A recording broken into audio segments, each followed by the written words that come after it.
रहेगी तुम भी बाकी हो। नबी की आबरू बाकी रहेंगी तुम भी बाकी हो, वगरना फिर गुलामी में उलझ जाने का वक्त आया। फिर भी मैं एक मर्तबा यह बात बता दूं कि पूरे महाराष्ट्र के विधानसभा के जितने भी आमदार हैं सब ये हैरत ज़दा है और ये गुमान में है कि धुलिया शहर का अगर किसी ने नक्शा बदला है तो वो आमदार डॉक्टर फारूक अनवर शाह साहब है। 1350 करोड़ की निधि ला करके पूरे धुलिया शहर का नक्शा बदल दिया। और महानगर पालिका में अगर किसी की तरतीब बदली है तो वो भी हमारे आमदार साहब हैं, जो टीपू सुल्तान रहमतुल्लाह अलैह की तस्वीर लगाकर आमदार साहब ने वहां के भी नियमों को बदला। और उसी बदलने के साथ टीपू सुल्तान रहमतुल्लाह अलैह की शहादत को फरामोश नहीं किया जा सकता शहबाज भाई, कि बलाएं कांपती थी दबदबा हरसू हमारा था। अगर आप आमदार साहब से मोहब्बत करते हैं तो चौथी लाइन पर तालियां बजाकर आमदार साहब का इस्तेकबाल होना चाहिए कि बलाएं कांपती थी दबदबा हरसू हमारा था, तन्हे तन्हा मुकाबिल रात के जुगनू हमारा था।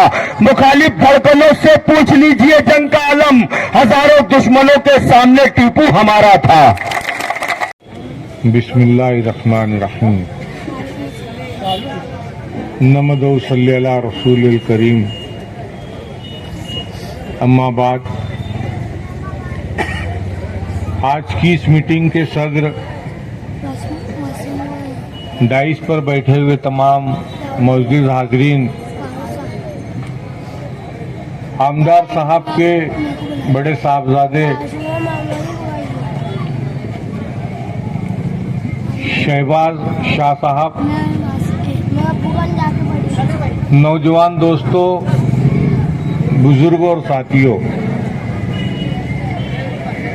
आप लोगों की खिदमत में हम लोग ये गुजारिश करने के लिए आए हैं कि जिस तरीके से माजी में आपने आमदार डॉक्टर फारूक शाह साहब को मुंतखब करके असेंबली के अंदर भेजा था और 5 साल तक 1800 दिनों तक के वो अपनी जिम्मेदारी को निभाते रहे। आपके इलाकों में अल्हम्दुलिल्लाह उन्होंने पूरा काम करने की कोशिश की। अल्लाह के रसूल सल्लल्लाहु अलैहि वसल्लम फरमाते हैं कि अगर कोई मजदूर आपके यहाँ पर मजदूरी कर रहा है तो उसका पसीना सूखने से पहले उसकी मजदूरी अदा कर देनी चाहिए। अगर आपके हदील अजीज आमदार जनाब फारूक हाजी अनवर शाह साहब ने आपकी खिदमत 5 सालों तक के मुसलसल की है, 1800 दिनों तक उनका ऑफिस तमाम मज़ाहिब के लोगों के लिए खुला था।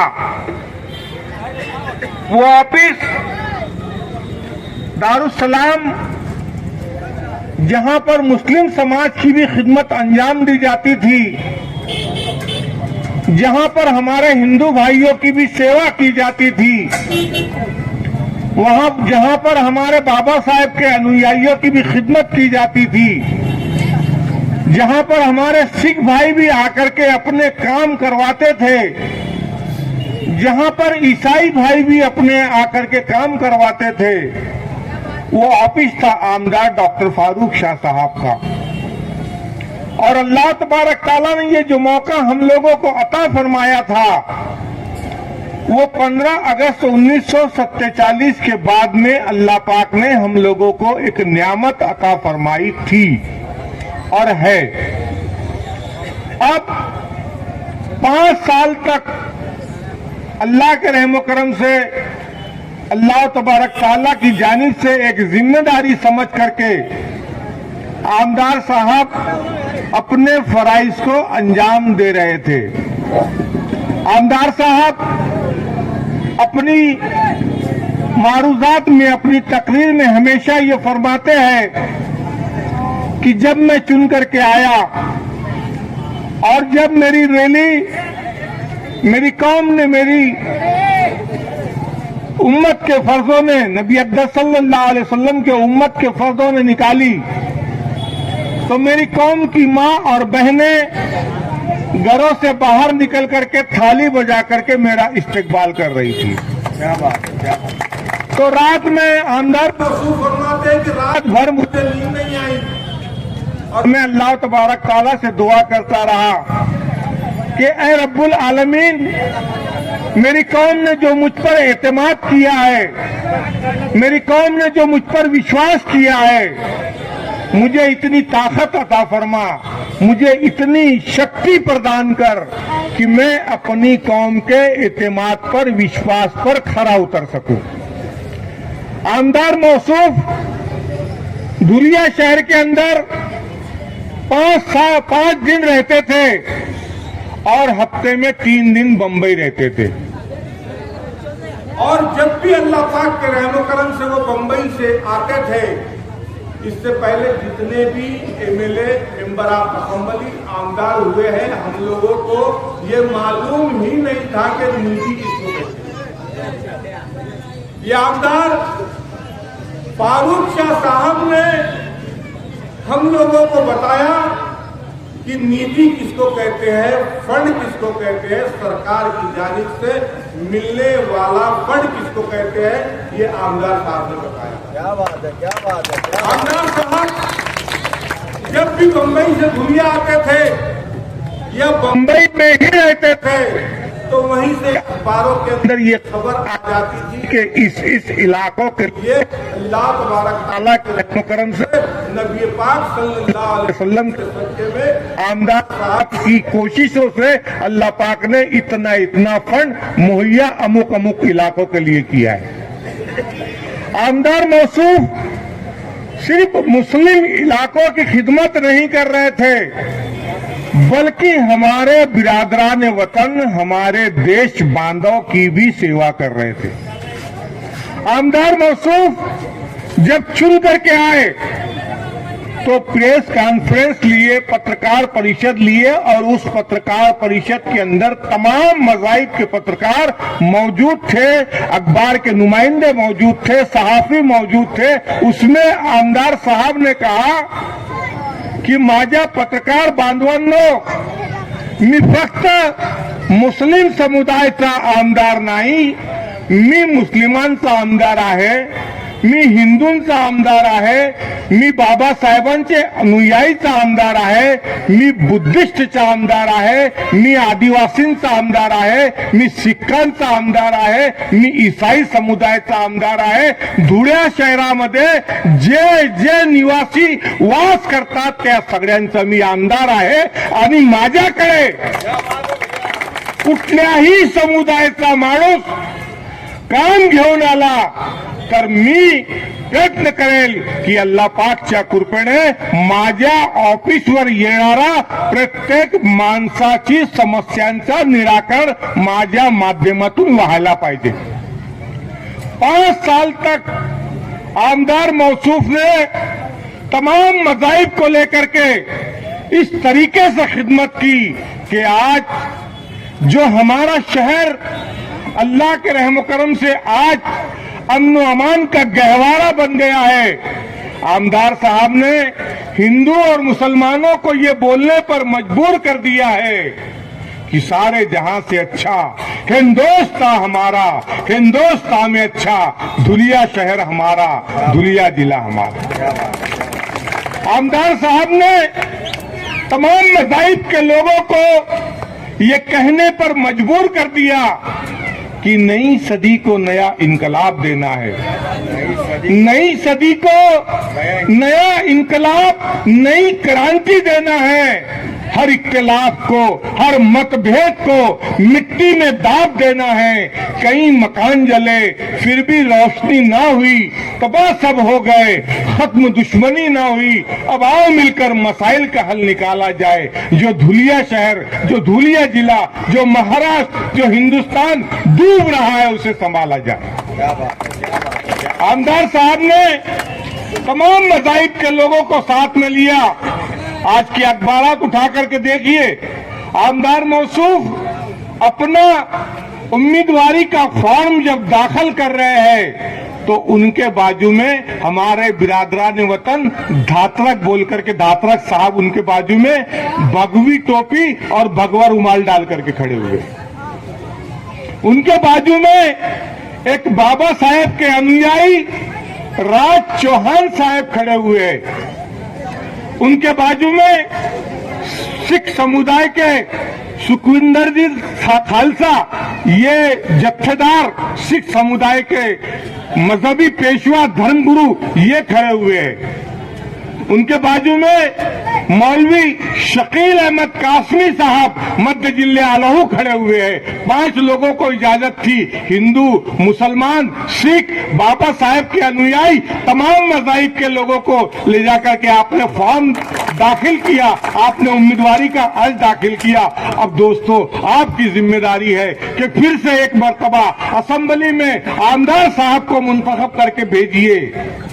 आमदार साहब को आपने माजी में जो वोट दिया था, आपने जो शहादत दी थी, हम जो वोट देते हैं वो सिर्फ वोट नहीं होता बल्कि एक शहादत होती है। शहादत की उंगली से हम लोग मशीन का बटन दबाते हैं और शहादत देते हैं कि ये बारी ताला मैं अमुक अमुक उम्मीदवार को शहादत दे रहा हूं। ये जब असेंबली के अंदर जाएगा तो मेरे शहर की खिदमत करेगा, मेरे रास्ते बनवाएगा, मेरे मदरसों की दीवारें बनवाएगा, मेरी स्कूलों की दीवारें बनवाएगा, मेरे कब्रिस्तान की दीवारें बनवाएगा, शमशान भूमि के अंदर अग्नि दाग देने वाली मशीनें बिठवाएगा, समाज मंदिर बनवाएगा। जब आप शहादत देते हैं और चुन करके आने के बाद में जब आमदार साहब खिदमत करते हैं, यकीनन अल्लाह तबारक ताला उनको अजर अजीम अता फरमाता है। लेकिन जो शहादत दे करके असेंबली में उनको भेज रहा है, उनको भी इंशाअल्लाह ताला अल्लाह पाक उसका अजर अता फरमाएगा। तो आप एक मर्तबा फिर से अपने चहीते आमदार जो डॉक्टर फारूक अनवर शाह साहब है, उनको असेंबली में भेजिए। उन्होंने 5 साल तक के धुलिये शहर के अमनो अमान को अल्हम्दुलिल्लाह कायम रखा है। और आज उनके मध्य मुकाबली जो है वो छाती ठोक कर करके कह रहे हैं कि हमको मुस्लिम समुदाय की वोट नहीं चाहिए। हम उनके लेने में नहीं, उनके देने में नहीं, उनके ताल्लुकात से कुछ बोलते नहीं। शोभा बच्चाओ इलेक्शन लड़ रही थी, डॉक्टर शोभा बच्चाओ ताई, उस वक्त भी उन्होंने कहा की माझ्या हिंदू बांधवांनो, विशेष समुदायाच्या लोकांची जी रांग लागेल त्यापेक्षा दुप्पट रांग तुम्ही लावा, ऐसा वो हमारे बिरादरान वतन से कह रहे थे। हम 35%, 37%, 40% वोटिंग करते थे, लेकिन हमने इस वक्त 70 से 80% वोट दिया और शोभा बच्चाओं को चुन करके भेजा और ये साबित कर दिया कि जिसे हम वोट इलेक्शन में दान दे देंगे, जिसे हम वोट इलेक्शन में दान दे देंगे, उसे ज़कात में हिंदुस्तान दे देंगे। जिसे हम वोट इलेक्शन में दान दे देंगे, उसे ज़कात में हिंदुस्तान दे देंगे। और कहा अबू जहल ने सी दूंगा तेरे वोटों को, बिलाल बोले कि हम फिर भी अजान दे देंगे। 20 तारीख को अपना कीमती वोट पतंग की निशानी पर दे करके डॉक्टर हाजी फारूक अनवर शाह साहब इनको फिर से अपना नुमाइंदा बना करके असेंबली में भेजिए, उनको अपनी खिदमत का मौका दीजिए। 23 तारीख को आप सर उठा करके फिर से कहे कि एक ईमान वाला, एक अल्लाह को मानने वाला, एक नबी पाक सल्लल्लाहु अलैहि वसल्लम का उम्मती, एक कलामुल्लाह पर ईमान रखने वाला चुन करके आया है। पतंग को उड़ दीजिए, फारूक शाह साहब को कामयाब कीजिए। वाह खुदावानो अल्हम्दुलिल्लाह रब्बिल आमीन। जय हिंद, जय महाराष्ट्र।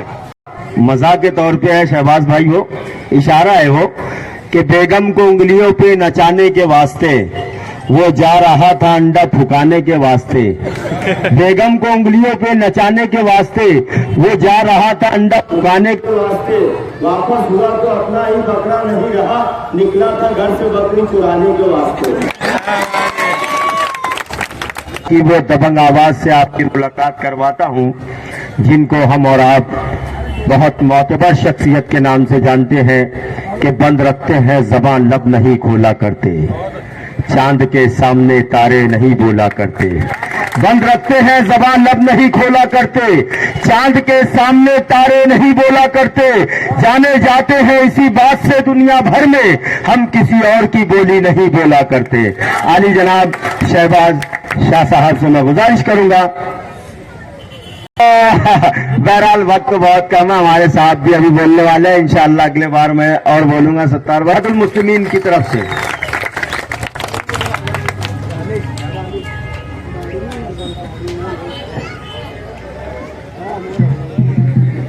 अल्हम्दुलिल्लाह अल्हम्दुलिल्लाहि वहदा वस्सलातु वस्सलामु अला मन ला नबिय्य बअदा। अल्हम्दुलिल्लाहि रब्बिल आलमीन वस्सलातु वस्सलामु अला अशरफिल अंबिया'i वल मुरसलीन, अम्मा बाद। फ़अऊज़ु बिल्लाहि मिनश शैतानिर रजीम, बिस्मिल्लाहिर रहमानिर रहीम। क़ाल रब्बि इश्रह ली सदरी व यस्सिर ली अमरी वहलुल उक़दतम मिन लिसानी यफ़क़हू क़ौली।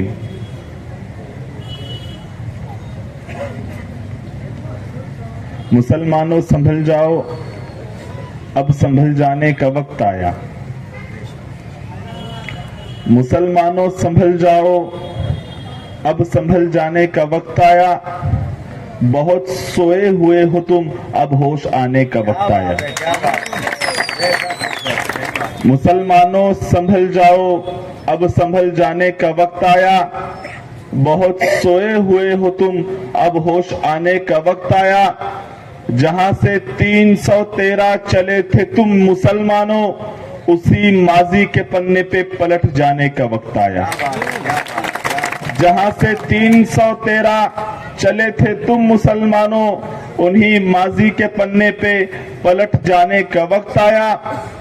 जला डाली थी तुमने कश्तियां उंदलुस के साहिल पर। क्या बात है, क्या बात है बेटा। जला डाली थी तुमने कश्तियां उंदलुस के साहिल पर। मुसलमानों वही तारीख दोहराने का वक्त आया। अरे वाह वाह वाह वाह। नबी की आबरू बाकी रहेगी, तुम भी बाकी हो। नबी की आबरू बाकी रहेंगी, तुम भी बाकी हो, वगरना फिर गुलामी में उलझ जाने का वक्त आया। आज के इस अजीमुशान जलसे के सदर, इस इलाके के मोतबर शख्सियत जनाब अनीस अहमद साहब, उन्हीं के साथ स्टेज पर तशरीफ फरमा मजलिस इत्तेहादुल मुस्लिमीन के सीनियर कायद और माजी नगर सेवक जनाब अब्दुल सत्तार शाह यासीन शाह साहब, हाजी छोटू मच्छी वाले साहब, इब्राहिम ठेकेदार साहब, शफीक हाजी ताकी वाले साहब, यूसुफ मिस्री साहब, शेख रशीद साहब, अहमद शाह साहब, शोएब शेख साहब, इरफान शेख साहब, मोहसिन शेख साहब, अमजद पेंटर साहब, मोहसिन बागवान साहब, शब्बीर अंसारी साहब, इमरान शेख साहब, फिरोज खान साहब, बिलाल अहमद साहब और मेरे मेनू चाचा, उन्हीं के साथ मजलिस इत्तेहादुल मुस्लिमीन के। मैं आपको बताना चाहूंगा कि इंतजार की घड़ियां खत्म होती है। जिस शख्सियत के वास्ते हम जमा हैं, आपके हमारे आमदार जनाब फारूक शाह साहब आपके दरमियान में तशरीफ ला चुके हैं। मैं आपको बोलूंगा कि जुलियों से उनका स्वागत कीजिए, उनका खैर मकदम कीजिए।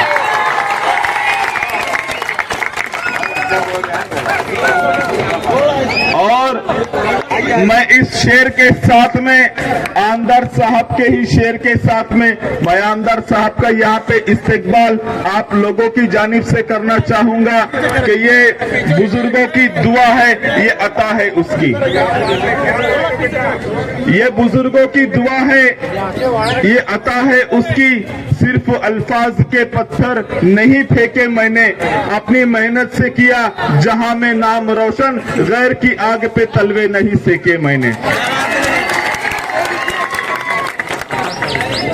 अभी अभी हमारे सामने मुझसे पहले बहुत मुकर्रिरीन ने आप लोगों के सामने अपने ख्यालात का इजहार किया और आप लोगों को ये बताया कि जिस तरीके से पिछले विधानसभा के इलेक्शन में पिछले असेंबली के इलेक्शन में आप लोगों ने जनाब फारूक शाह साहब के ऊपर भरोसा किया था, जनाब फारूक शाह साहब के ऊपर विश्वास किया था, उनके हक में वोट किया था, तो आमदार फारूक शाह साहब ने ये 5 सालों तक आपकी किस तरीके से खिदमत की।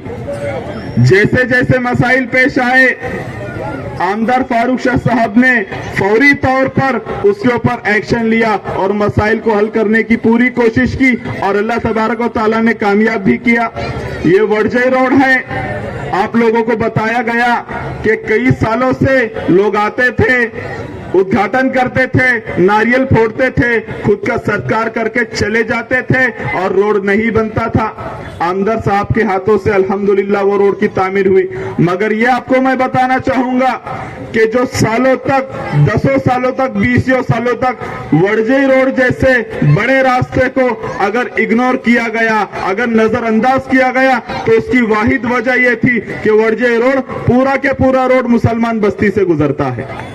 मगर आप लोगों के आमदार जनाब फारूक शाह साहब ने उस रोड की तामीर करी। जिस रोड पे हम खड़े हुए हैं, हाजी नगर का रोड, ये रोड भी मैं आपको बताऊंगा कोरोना के वक्त में ये रोड की आमदार साहब ने तामीर की थी। यहाँ पर एक डीपी भी हुआ करती थी, डीपी शिफ्टिंग करवाया गया और बेहतरीन तरीके से आज तकरीबन 4 साल से ज्यादा से इस रोड को हो गया, आपके खिदमत के लिए रोड हाजिर है।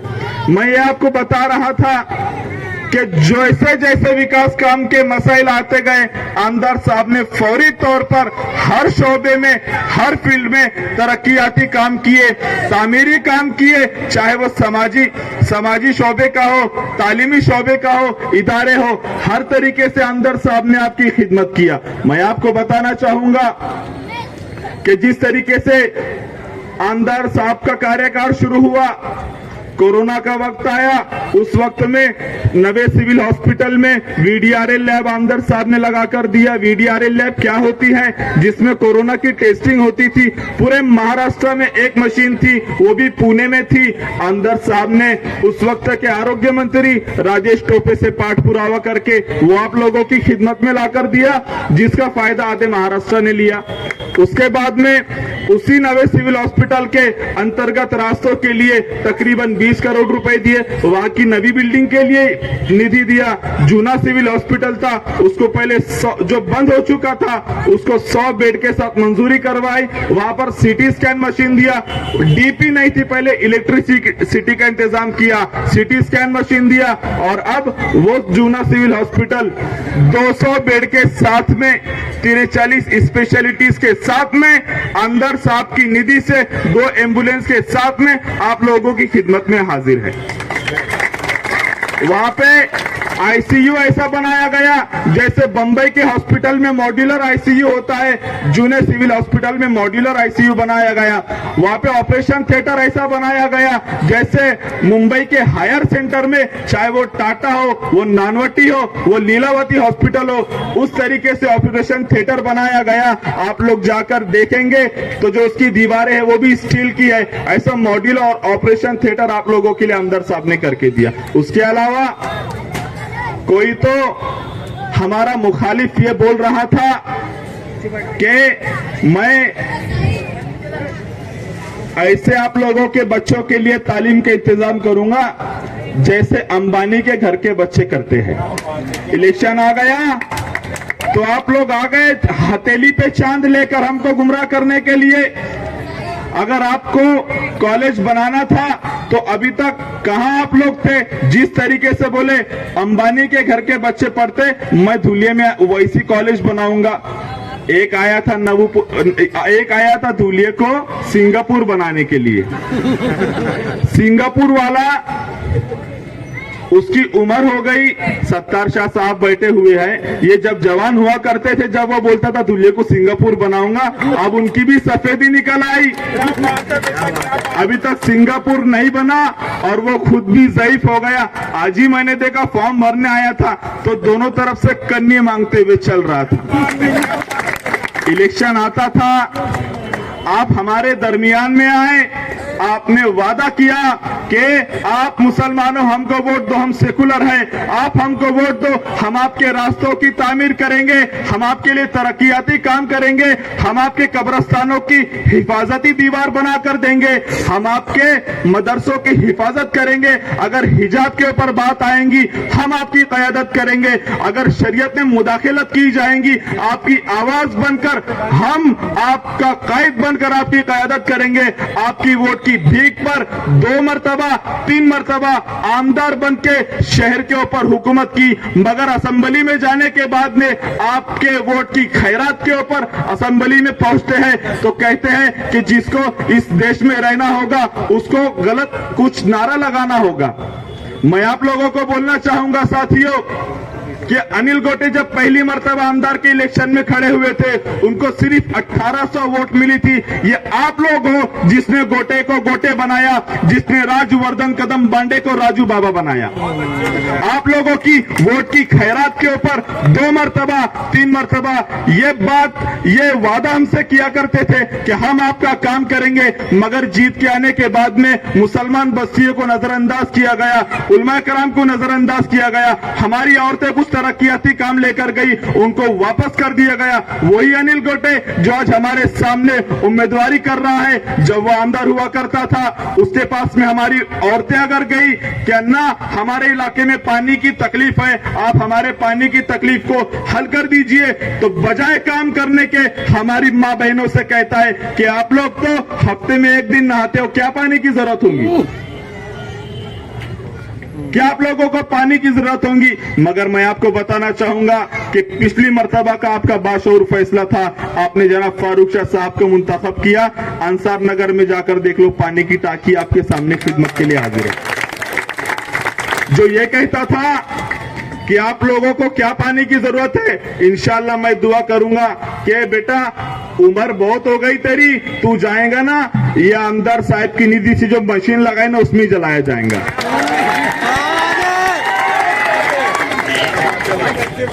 तो आप लोगों के दरमियान झूठे वादे करके आते थे, मगर जाने के बाद में आपको नजरअंदाज किया गया। और मैं आपको यह बताना चाहूंगा कि कोई बोल रहा था कि अंबानी के घर के बच्चों के जैसे मैं तालीम का इंतजाम करूंगा। मैं उसको बोलना चाहूंगा कि बड़ी बड़ी बातें करने से कुछ नहीं होता, काम किया करना पड़ता है, जद्दोजहद करनी पड़ती है, मेहनत करनी पड़ती है। मैं इस बात का शाहिद हूँ, मेरे वालिद साहब ने 5 साल में एक भी छुट्टी नहीं ली। 14 दिन कोरोना के वक्त में 14 दिन हमको जबरदस्ती क्वारंटाइन कर दिया गया था। वो 14 दिन को छोड़कर पूरे 5 साल में एक छुट्टी लिए बिना आमदार साहब ने आप लोगों की खिदमत करी है। सिर्फ बोलने से काम नहीं होता। और तालीमी शोबे में मैं आपको बताना चाहूंगा, तालीमी शोबे में अगर कोई अंबानी के बच्चों के जैसी बोलेगा ना, मैं उसको मिसाल देना चाहूंगा। आमदार साहब ने हमारी कौम के बच्चों के लिए, आप जाकर देख लो, शहर में 5 स्कूलें ऐसी हैं जहां पर एडवांस टेक्नोलॉजी में डिजिटल क्लासरूम आमदार साहब ने अपनी निधि से दिया। और वो 5 के 5 स्कूल मराठी नहीं है, उर्दू स्कूल है। बच्चों के लिए 5 स्कूल में डिजिटल क्लासरूम करके दिया। नेशनल स्कूल है, स्विस स्कूल है, ऐसी 5 स्कूल है, बीबी स्कूल है। और अभी आप लोगों ने देखा कमलाबाई स्कूल के पास में फुटवे ब्रिज था, बच्चों के लिए खतरा था, रोड पर से जाने के लिए छुट्टी होने के बाद में साहब ने वहां पर एक फुटवे ब्रिज कर दिया। उसी तरीके से कुछ दिनों में हमारी एलएम सरदार स्कूल है, उसके पास भी फुटवे ब्रिज का काम शुरू होने वाला है। और स्कूलों के वॉल कंपाउंड साहब ने करके दिए। तालीमी शोबे में आप साहब ने आप लोगों की खिदमत की। और उसके अलावा एक मर्तबा मुझे याद है एक मीटिंग बुलाई गई, बहुत सारी कंप्लेंट्स आ रही थी कि साहब हमारे कौम की बच्चियां आला तालीम हासिल करने के लिए बड़े पुल की उस तरफ जाती है जहां पर उनके साथ कुछ छेड़खानी का मामला आता है। आमदार साहब ने शहर धुलिया के जितने स्कूलों के चेयरमैन से उनकी एक मीटिंग रखी और आमदार साहब ने कहा कि बहुत सारी मसाइल पेश आ रहे हैं, आप लोगों के पास स्कूल है, बिल्डिंगें हैं, जगह है, मगर आप लोगों को जो सबसे बड़ा मसला है वो मंजूरी का होता है शासन की तरफ से, और जिसके लिए आप सालों साल मेहनत करते हैं, बहुत मुश्किल होता है और जिसके लिए आपको बहुत सारा पैसा खर्चा करना पड़ता है। मैं आपको बोलता हूं, अगर आपके पास बिल्डिंग है, आप प्रस्ताव बनाकर मुझे दो, बगैर 1 रुपये के आपको मंजूरी लाकर दूंगा, मगर मैं चाहता हूं कि हमारे कौम की बच्ची बड़े पुल के उस तरफ ना जाए, हमारे इलाके में आला तालीम हासिल कर सके।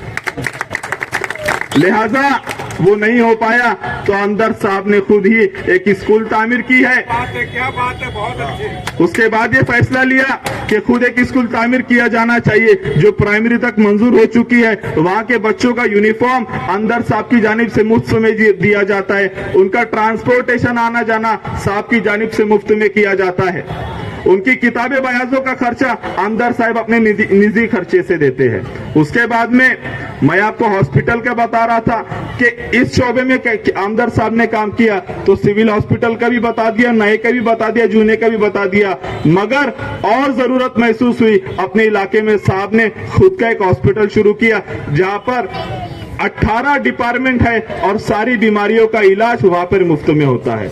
तो मैं ये बोलना चाहूंगा कि सिर्फ बोलने से कुछ नहीं होता, आवाम की खिदमत की जानी पड़ती है। जैसे जैसे मौका आते गया, जैसे जैसे मसाइल आते गए, बाकी के काम को साइड में रखकर उस स्पेसिफिक मसले के ऊपर गौर खोज की गई और दायमी तौर पर अगर कोई मसला कैसे हल किया जाना चाहिए उसकी मेहनत की गई।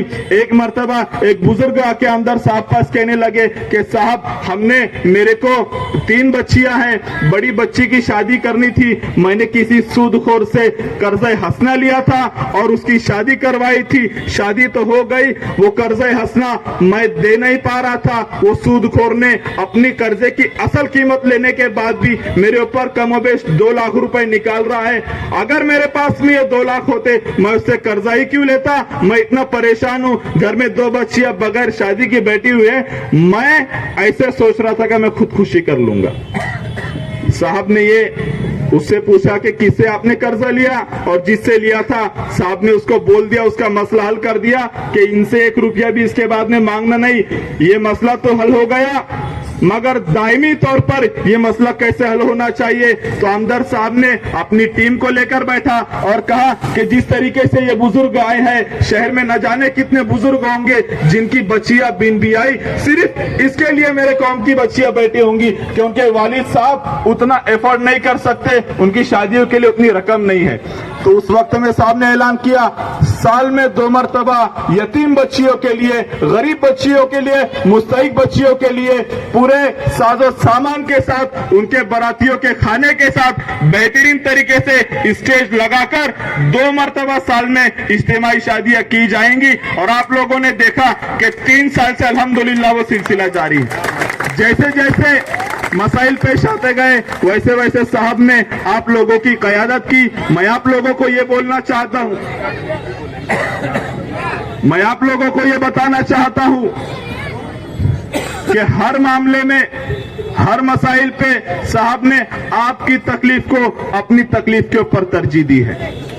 अगर मैं घर में रहता हूं, मैंने देखा है अगर तबीयत खराब है, अभी कुछ दिन पहले आमदार साहब को 4 महीने से आंखों में इन्फेक्शनल कंजक्टिवाइटिस हुआ था और कमोबेश उसके लिए 25 मरतबा अलग अलग दवाखानों में जाने पड़ा। मगर बताना चाहूंगा कि इलेक्शन के कुछ रोज बाकी थे, आचार संहिता लगने वाली थी, बड़े बू कुछ रोज बाकी थे और साहब ये बोलते, मैं उनके पास जाता था, आप बोलो तो मैं हैदराबाद का अपॉइंटमेंट ले लेता, हिंदुस्तान का सबसे बड़ा आई इंस्टीट्यूट वहां पर है। मुझे हमेशा मेरे वालिद साहब ने इनकार किया कि बेटे 1 हफ्ता रुक जा, 1 हफ्ता रुक जा, मैं थोड़ी और मेहनत कर लेता और निधि मेरी शहर के लिए लेके आता।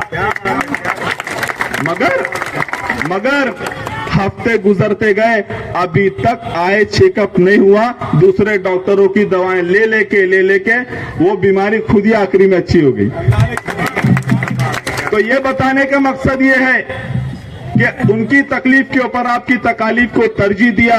जैसे जैसे मसाइल पेश आए, आप लोगों की रहबरी की, रहनुमाई की, क़यादत की, खिदमत की, एक खादिम बनकर आप लोगों की खिदमत की। मैं जाते जाते ये आप लोगों को बोलना चाहूंगा कि अगर आप लोगों को ये लगता है, अगर आप लोगों का दिल ये बोलता है, अगर आप लोगों के कल्ब में ये एहसास है कि हाँ, आमदार साहब ने जो हमने उन पे भरोसा करके उनको भारत के बाद में, भारत आजाद होने के बाद में पहली मर्तबा एक मुसलमान, एक ईमान वाला शख्स को हमने असेंबली में भेजा था, हाँ, उन्होंने अपने भरोसे के ऊपर खरे उतरते हुए हमारी खिदमत की है, तो आप आमदार साहब का साथ दीजिए। अगर आप लोगों को लगता है कि उन्होंने ये 5 साल में आपके खादिम बनकर आपकी हर तरीके के मसाइल हल किए हैं, तो मैं गुजारिश करूंगा आप साहब का साथ दीजिए। अगर आप लोगों को लगता है कि जब हमारे कौम समाज के ऊपर आवाज आई तो आमदार साहब ने आपकी क़यादत की, तो मैं आपसे गुजारिश करूंगा आप साहब का साथ दीजिए। अगर आप लोगों को लगता है कि आने वाले और 5 साल आमदार साहब के ऊपर भरोसा किया जाना चाहिए, तो मैं आपसे गुजारिश करूंगा कि फिर आने वाली 20 तारीख को आप लोगों को पतंग के निशान का बटन दबाना है, और इतना बटन दबाना है कि इंशाल्लाह फिर वो मर्डर पेपर में आ जाना चाहिए। मुसलमानांनी परत इतिहास रचला और आमदार साहब को वापस से, और आप लोग आमदार साहब को वापस से असेंबली में भेजना है और आप लोगों की खिदमत का मौका देना है। मैं एक शेर के साथ में अपने अल्फाज को समेटना चाहूंगा कि हरम पाक भी, अल्लाह भी, कुरान भी एक। हरम पाक भी, अल्लाह भी, कुरान भी एक, क्या हर्ज होगा जो हो जाएंगे मुसलमान भी एक। वाखिरु व दावाना अनिल हम्दुलिल्लाहि रब्बिल आलमीन। हमारे स्टेज पे बैठे हुए हमारे सदर साहब, हमारे धुलिया जिले के आमदार साहब और हमारे सत्तार भैया, और आपके सामने जो अभी आप लोगों को धुलिया शहर का विकास के बारे में सब काम बता रहे थे हमारे साहिबाज साहब, उनके लिए और आमदार साहब के लिए मैं आप लोगों के बीच में जो खड़े हुआ हूँ, मुझे 8-10 मिनट का टाइम मिला है। आज आमदार साहब ने जो धुलिया के अंदर जो काम किया, ऐसा काम आज तक कोई पार्टी, कोई भी फिरका परस्त पार्टी ने नहीं किया। धुलिया शहर के अंदर विकास का काम हुआ तो हमारे आमदार साहब ने किया, और इसकी ताकत आप लोग हैं। आप लोग जो यहाँ खड़े हैं, मेरी आप लोगों से गुजारिश है, मेरी माँ बहनों से मेरी गुजारिश है, पहले जैसे 5 साल पहले आप लोग मुत्तहिद होके एक प्लेटफार्म पे आके सुबह सुबह वोट दे के आमदार साहब को कामयाब बनाए, इसी तरीका से ये साल भी, इस वक्त भी आमदार साहब को सवेरे वोट दे के कामयाब बनाए 20 तारीख के दिन। और मेरे भाइयों, बुजुर्गों, दोस्तों और साथियों, और धुलिया शहर का इतिहास रच दीजिए। आज धुलिया शहर में आमदार साहब ने अपना आमदार पत्र डाला कलेक्टर ऑफिस में। हिंदू, मुस्लिम, सिख, ईसाई सब आपस में है, मैं भाई सब मिल के डाले, और उस भाईचारगी को खत्म मत करो। आज ये इतिहास लिखा गया कि आमदार साहब ने इतनी सूझबूझ के साथ आज फार्म भरे, ऐसा फार्म किसी ने नहीं भरा था, ये भी धुलिया शहर में इतिहास बन गया। तो मेरे भाइयों, बुजुर्गों और दोस्तों और साथियों, जहां आप लोग खड़े हैं, ये आमदार साहब के फंड से बना है। आज तक आप लोगों ने इतने लोगों को वोट दिया, कोई आपके मसले हल करने के लिए आया क्या? बताओ, कई पार्टी लोग आए, आज आ रहे तो बोला हम ये कर देंगे, वो कर देंगे। अरे बनने के बाद तुम क्या कर देंगे? हाँ, तुम्हारी हैसियत भी थी, तुमने 70 साल, 60 साल, 80 साल पहले वोट लिया, लेकिन हमारा काम कभी नहीं किया। हमारे आमदार साहब न दौलत के वास्ते, न शौहरत के वास्ते, हम आपकी खड़े खिदमत के वास्ते। तो आपको इसी खिदमत खल्क के साथ आमदार साहब को चुन के लाना है, असेंबली में भेजना है। सवेरे उठिए। 20 तारीख के दिन मेरी आप लोगों से गुजारिश है, मेरी माँ बहनों से गुजारिश है, बुजुर्गों दोस्तों साथियों से गुजारिश है कि 20 तारीख के दिन सवेरे उठ करके सवेरे आमदार साहब को पतंग के ओट के ऊपर अपना कीमती मोहर लगा के ये 60-65 टक्के में गिराओ, मैं तो बोलता 70-75 टक्के गिराओ, 80 टक्के गिराओ। और आमदार साहब को अगले टाइम में 2,500-3 हजार से मिली थी जीत, इस साल में 20 और 25-30 हजार से जीत दिला। हर समाज का काम आमदार साहब ने किया। आमदार साहब के ऑफिस में जाने के लिए कोई चिट्ठी की जरूरत नहीं पड़ती, कोई किसी की जरूरत नहीं पड़ती। ये खड़ा है, वो आएगा, वो जाएगा। हमारे आमदार साहब का ऑफिस 24 घंटा खुला है। आओ, आपने काम लगाओ और मसला हल करके जाओ।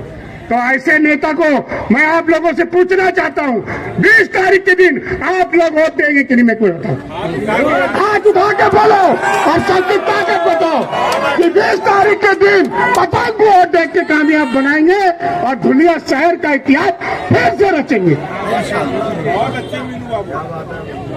मेरे भाइयों, कई लोग इसके पहले अपने लोगों को वोट लिए, वापरे, आके गए, कुछ नहीं होता उनसे, उनको फुर्सत नहीं कि दूसरे काम से गलत सलत तो भाग उधर, तो भाग इधर, तो उधर।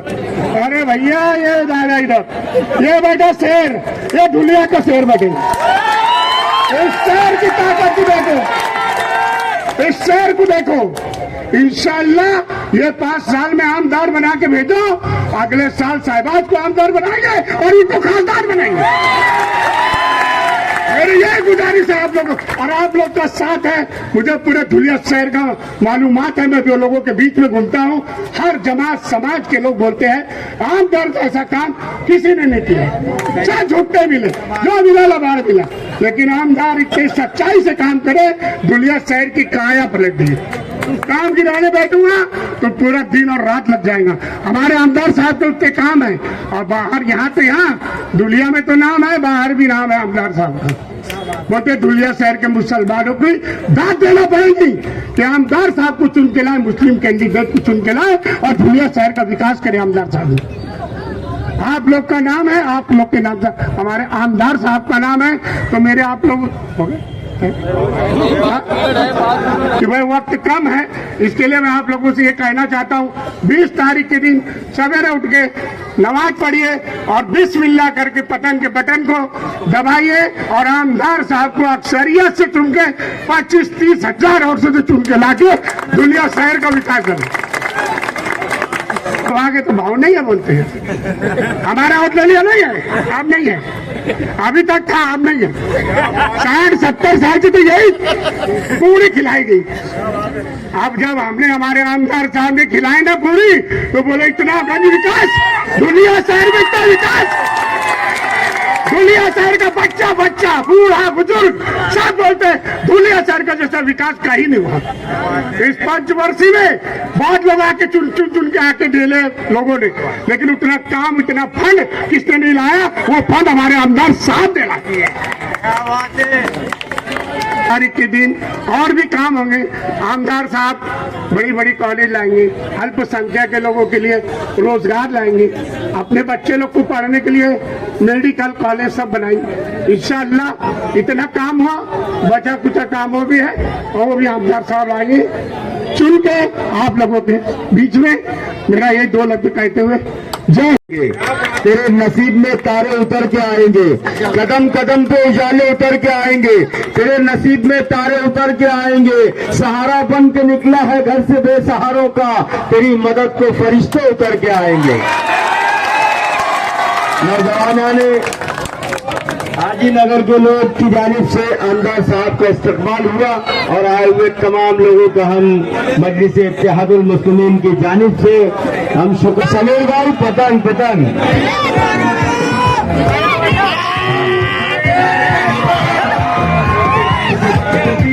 पतंग पतंग